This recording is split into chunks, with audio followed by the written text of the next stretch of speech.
extension doon na wire at may pinalit na 2 piyesa doon sa dugtungan, doon sa fuse at saka doon sa wire. Kaya ngayon lang po ako nakapag-upload at nakapag-video.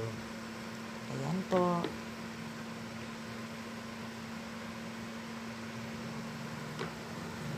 Sarap. Yan po ang hapunan ko. Naagahan ko pong magluto kasi aalis po ako. May kakausapin akong tao. Ayan. Sarap. Ano kayang lasa? Lasahan nga. Ang niluto kong simpleng luto, nilagyan ko po yan ng kaunting toyo.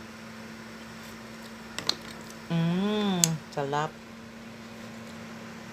Ito na po. Thanks for watching.